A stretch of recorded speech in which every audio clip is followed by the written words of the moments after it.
everyone, I'm Tina, and welcome to Miliastra Monday. I had to miss last week due to a sickness. However, UGC didn't stop. We even had a special program where the Chinese stream showcased a few maps, some of which you might recognize from my previous videos. I hope in the future other streams will do similar things, though I guess it's harder when there are a lot of servers, but at least the Japanese and the Korean streams should do it. With all that being said, I'm super happy to open with the massive news of Genshin MOBA is now out globally on every server. Sort of. What you see is actually a new map called Leyline Breach, and this is closer to the MOBAs we know compared to the previous one I've shown you guys, the Abyss Brawl. Leyline Breach has definitely a lot more extensive item system with all kinds of stats, and let me tell you, the game time is also a lot longer, way longer than most League of Legends games nowadays. The roles given are also randomized when queuing up with fewer people, which is definitely something I'm not a big fan of, especially after playing a game of 2 melee versus 2 range. However, I was still able to have some fun,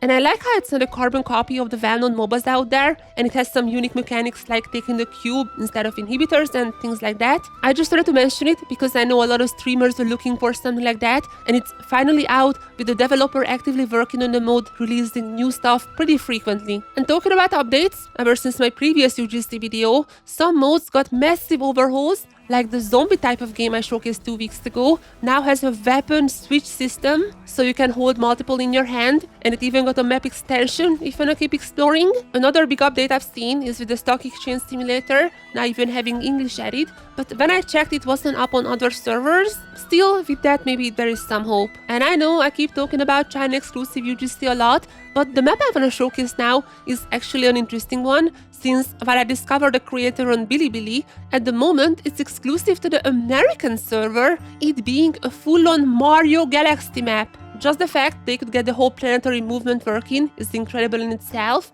and while there are still some smaller bugs, like turning being a bit weird, it absolutely didn't take away anything from my enjoyment. It was definitely one of the coolest maps I've seen. Your job is simple: collect the coins on randomly generated planets. Most often these will be in little boxes that Mario style you have to bop, but sometimes they will hide in bushes too. The mazes make the job a little more difficult, but if you have good map awareness, it shouldn't cause issues. Once you collected every coin, you will have a minute to find a war point and get to the next world infinitely. There is also a little Easter egg that I loved, where after collecting all the coins, if you keep bopping the boxes, there is a slight chance they will drop a mini slime. Once you collect 3 of these, you will get your own dendro slime following you around while doing the maps. If you have an account on the American server, I absolutely recommend trying it out. You can easily spend tens of minutes solving the puzzles, but once again on top of that, the way they were able to make the physics work is just incredible, and I hope they won't see lawyers showing up anytime soon. Please, Mr. Mario, let this one slide. Imitations are obviously going to be popular in the beginning, but I don't think it takes away much from the experience,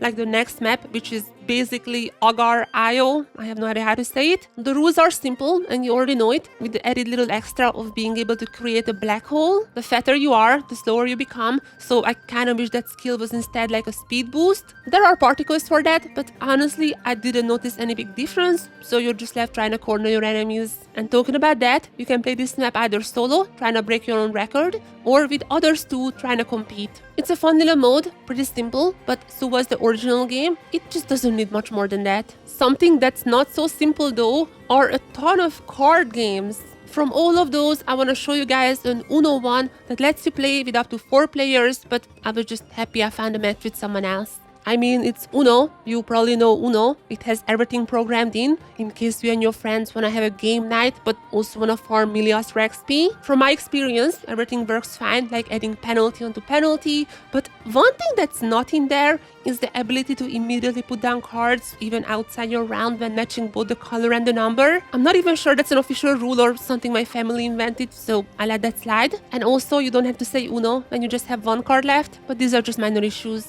Finally, I also checked, you cannot cheat, at least with 2 people. The cards are pretty far away. However, I'm really curious if that would be different with more people and a more cramped place. It's just nice to see these real-life games being made, and although they are not the most popular, I do feel like these are more targeted towards friend groups. So, what's the most popular game for the last week then? It's a stone simulator, saying I'm a stone in the thumbnail. But don't click away, it's actually somehow a lot more detailed than how you would imagine. Did you know that stones sometimes take decades to move? Yeah, it kinda has a story actually. It's a pretty lively map with life everywhere. There are villagers on the side, sacrificing one to the heavens, preparing for a big feast, while treasure hoarders watch them, thinking about where their friend went. If you wait a bit, that friend will appear in the distance, running, screaming that he went to hunt villagers. But seeing the sacrifice going on, he obviously didn't hunt them all down. The others after that will calm him down, saying he doesn't need to worry because they all seem happy. I guess except for the sacrificial villager. I know, this isn't the craziest story, but like, come on, this is a stone simulator. And it even has a multiplayer mode up to 8 people. When entering that, you will even get other perspectives of the whole story. So, all in all, I can definitely see why this is the most popular map. Absolute 10 out of 10 potentially game of the year. Another nomination for that could be a very interesting map called the Sea of Flowers at the end. And this is what you expect at first, the famous place from the trailer made in UGC. But there is actually a pretty cool addition to everything, might be a teaser for the real end, there being countless stars, each representing the patches. There is a star with a code for every single patch starting 1.0, which saying seeds of stories brought by the wind and cultivated by time. As you set off on your journey once again, you must remember that the journey itself has meaning. Don't worry, I won't go through every single one of them, but they made a little snippet for every story for like the past 5 years. 1.1, Zhongli saying, those who come to witness will witness, those who are born to remember will remember. Every journey has its final day, don't rush, but I will. 4.2's quote obviously will be Hydro Dragon, don't cry. Thank you Furina for what you've done. From this moment on, please live happily as a human just as I wished we could. And I really wish I could read all of these for you because the map legit brought some tears in my eyes thinking back to all the memories. But due to time constraints, let's fast forward to Luna 2, where you will even get a notification saying, after witnessing your entire journey, the threads of all fate will be yours to reweave. With the last Luna 2 code being, waning moon, O lifeless damsel glazing down at the heart falling into the abyss, those who turn their backs on the fate of this world will never achieve perfection. And after that, the map is over. Pretty nice scenery alongside going down memory lane. And finally, there is one more map I want to showcase, which is called something like organizing in a square inch. The premise is very simple. There's a start location and an end location. Your job is to organize the space so those two are connected by any path. But it gets quite tricky after a few levels, with stools requiring to be next to tables, seats needs to face those tables in the correct way, and if that all wasn't challenging enough, eventually you will get mini soldiers who want a free space in front of them, and finally you will also get projectors that need to have a direct connection to the canvas without anything blocking the way. With only these simple rules, the creator was able to make some really difficult maps towards the end, but don't worry, if you get stuck, after a while you can get little hints, such as try putting the projector across the third row. I also really like the controls of the game, how you can just use your cursor to pick up these items, which doesn't sound that big, but it really made the map feel unique and different from Genshin, or even different from other maps I've seen. Huge props to all of that, and I just cannot wait to see what other updates, potentially new levels and new objects will the creator bring to the table. To end the video, I also want to just briefly mention, we got a special program and it did have a small UGC update. The editor itself will now have a prefab library, so creators can choose from basically pre-made modules and share theirs, which will definitely make the creation process faster for basic blocks, not needing to build everything from scratch. And as for the players, with the new patch, new skins will come out too.